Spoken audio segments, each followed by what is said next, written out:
उज्जैन मंडल अभिभाषक संघ की चुनाव प्रक्रिया जारी है और बुधवार को नाम वापसी का अंतिम दिन था। इस प्रक्रिया के तहत कुल 21 पदों के लिए 36 उम्मीदवार मैदान में हैं।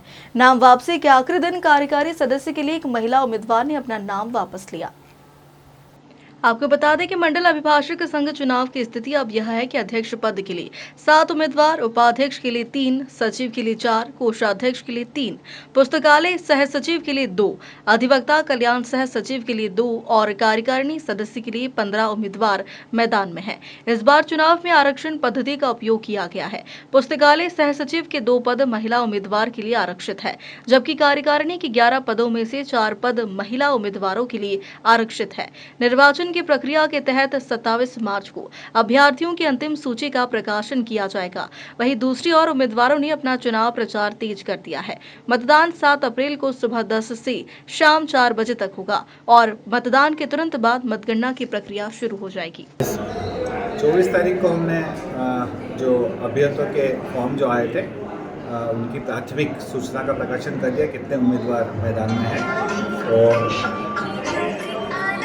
आज 26 तारीख को नाम वापसी के अंतिम दिनांक से 2 बजे तक है। अभी तक की जो पूरी प्रक्रिया हुई है उसमें जितने भी पदों पर जो पदाभिलाषी थे उनमें से किसी का नाम वापसी कोई आवेदन प्राप्त नहीं हुआ। सिर्फ कार्यकारिणी के एक पद पर नाम वापसी का आवेदन प्राप्त हुआ है।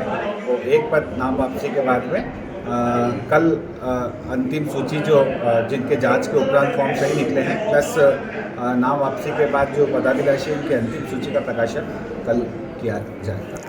अभी तक कुल कितने उम्मीदवार हैं? अभी तक अध्यक्ष पद पर 7 उम्मीदवार हैं और उपाध्यक्ष पद हेतु 3 उम्मीदवार हैं, सचिव पद हेतु 4 उम्मीदवार हैं और सह सचिव पुस्तकालय पद जो महिला हेतु आरक्षित है उस पर 2 उम्मीदवार हैं और कोषाध्यक्ष पद पर 3 उम्मीदवार हैं और अधिवक्ता कल्याण सह सचिव पर 2 उम्मीदवार हैं। इसके अलावा कार्यकारिणी पद हेतु कुल 16 उम्मीदवार थे, जिनमें से एक उम्मीदवार ने नाम वापस लिया है। अब 15 उम्मीदवार और 4 उम्मीदवार महिला पद हेतु आरक्षित थे, तो वो 4 उम्मीदवार तो महिलाओं के हो गए हैं। उनमें से एक महिला साथी ने, हमारी महिला बहन ने वापस लिया है और बाकी 4 उम्मीदवार वो हैं और 11 उम्मीदवार अब कार्यकारिणी पद हेतु मैदान में बचे, जो 7 पद हेतु कॉन्टेस्ट करेंगे। इस बार देखने में आ रहा है कि जो कोर्ट परिसर है उसमें जो चुनाव प्रचार के जो बैनर वगैरह लग रहे थे वो भी नहीं है, क्या कारण है? ये इस बार निर्वाचन टीम ने, हमने, प्रकाश जी ने, सुभाष भाई ने और जितनी टीम है सब लोगों ने निर्णय लिया कि इसका कठोरता से पालन करवाया जाना चाहिए। विद्वानों की सभा का चुनाव है और उस तरीके से होना चाहिए। चुनाव के बाहर से कोई व्यक्ति आता है उसको लगे कि हाँ चुनाव बड़े सिस्टम से हो रहे हैं, तो हमने एक नोटिफिकेशन जारी किया था। और अगर न्यायालय परिसर में किसी के जो प्रेमाइसेस है, कोर्ट प्रेमाइसेस, उसमें यदि किसी के पोस्टर, बैनर या प्रचार सामग्री लगी हुई पाई जाती है तो उसको आदर्श आचार संहिता का उल्लंघन हमने माना है। इस संबंध में सबको नोटिफिकेशन जारी किया था और सभी उम्मीदवारों ने पूरा सहयोग दिया।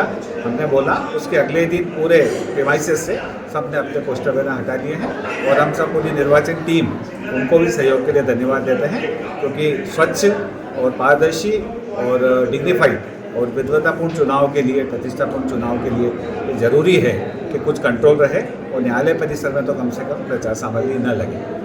आपका नाम और पद?